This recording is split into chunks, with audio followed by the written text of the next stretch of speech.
any discussion of aliens around me is, of course, going to take on a religious angle here, dear listeners. So do bear with me. Um, Owen Cyclops, the preeminent man about Twitter, really great artist and just general or attempted mystic, did point out some very interesting stuff about this, which was like he took the angle of talking about people that are skeptical of all the people that are looking at it like, well, but these stories seem to imply some extremely advanced technology because not only can these things go really fast, but they must have traveled a really long way to get here and done so very quickly. So if they have this ability, why is it that they, could be detected by us at all? Because they presumably have technology that would prevent us from doing that, which I think is a fair assumption. And the other is that, and the other question is, in once we get past that, we have the question of, well, what are they here for? Like, if they've been here for this long and they've been seen several times, like, what is their purpose? What did they come here to do? And if they came here to do something, why haven't they done it in like the many decades since we started seeing these things? Now, those both seem like fair questions, right? Like, I'm not alone in that. No, no. I think So, those are totally fair. So what Owen's point, and he went into a whole thread about this, so I'm just going to break down its most essential elements, is that it's like, well, if you talk to someone and they talk about it like this, what you want to do is try and frame it in a way that helps explain where you're coming from. Me being a Christian, particularly an Orthodox Christian, having read stuff like Seraphim Rose's Orthodoxy and the Religion of the Future, I think this is a demonic manifestation of something. Just being free and clear and open with everyone in the audience. I'm pretty sure I've said that as my opinion on aliens at least 1,000 times by now. But it's the important thing is that if you're just talking to a normal person who may not have heard that, isn't familiar with that idea or whatever, you don't want to look like you're trying to push your own ideas on them, because ultimately you're not. You're just trying to answer questions as best you can. And what he pointed out that you want to do is just the first thing you want to do is point out to them, well, look, if you go back throughout history, like we're gonna put aside the science, we're gonna put aside the empiricism for a moment. We're just gonna look back through history for a little bit. Every civilization has had stories of people encountering things that are not human, but are clearly intelligent and are not necessarily material beings. Like every civilization has this. Like in China, they have accounts of encountering river spirits, dragons, strange creatures, phoenixes, all that sort of stuff. In the Arab world and in Persia, they have stories of the jinn and the various spirits of the desert. In pagan Rome, they had stories about nymphs and sprites, and you get it in ancient Greece too. Like you read the Odyssey, there's all sorts of mystical creatures in this thing.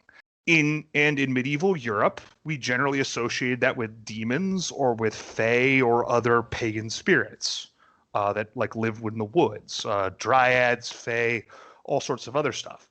What these alien encounters represent is that same phenomenon, because it seems to happen in the same sort of way. It happens in places that are not very heavily populated. It almost always happens at night. And these things almost always display powers that humans are incapable of doing. And not every account has all three of those, but every account has at least one, and just about all of them have two. So if we understand that phenomenon, and we understand that this is our modern way of seeing the same phenomenon that our ancestors might have seen in their own slightly different way, then the questions become a lot easier to answer. The answer to the first question is, well, couldn't they avoid detection? Well, they can, but they're deliberately not. If they could avoid detection, if they can avoid detection, they do. And the fact that they're not avoiding detection long enough for people to have these accounts is proof that, well, they want to be seen.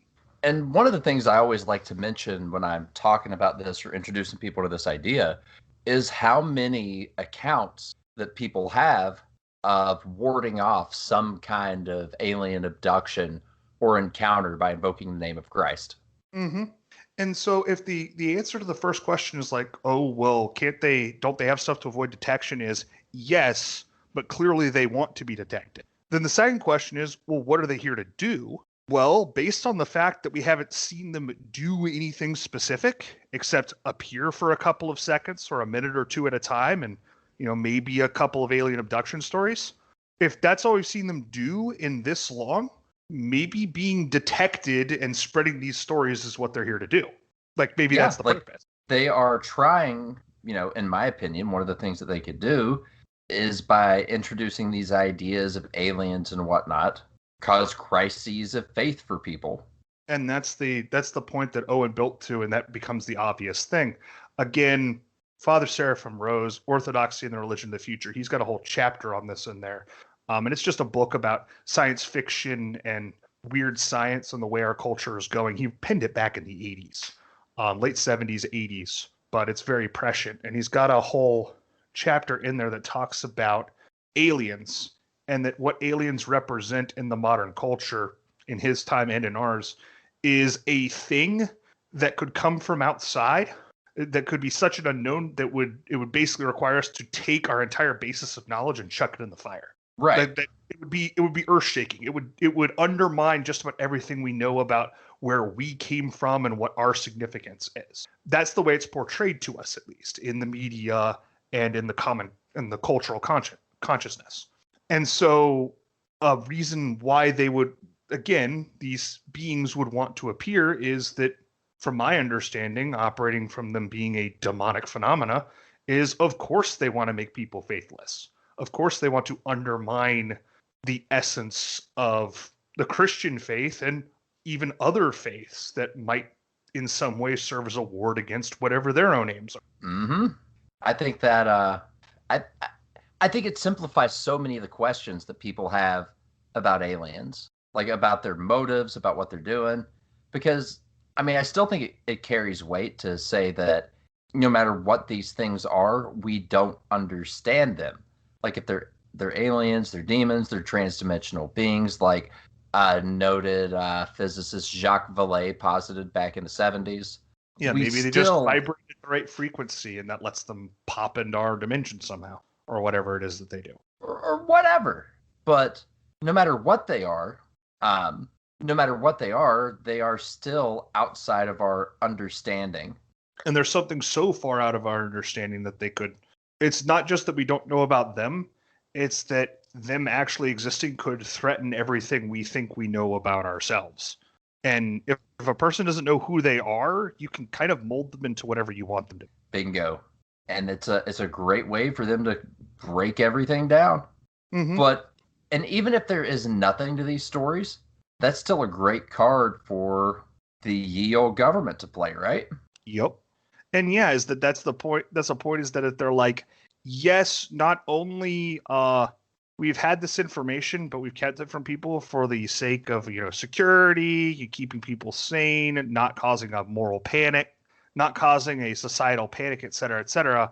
However, it has become necessary to reveal it because we have a reason to believe that these things have hostile intentions. So ergo, you're going to get drafted for the whatever. You're going to the space war. Or we're going to have to overcome. We're going to have to restrict your civil liberties as an unnecessary and dangerous luxury in these times of space warfare. You'll never be allowed to, and any measure that they pass will be considered as appropriate for the purposes of preserving mankind against the alien menace. The alien menace. Maybe they're just here to make friends. Yeah, if they were here. Well, this is the problem, is that it's like that would become. It would be very easy for that to become the narrative, because I can immediately go like, well, what if they're here to make friends? I'm like, look, they were here to make friends. I don't know about you, but when I want to make friends with someone, I don't scale over their backyard fence and then just like hang out in their yard with the lights off. And then when I see their porch light come off, duck back over the fence.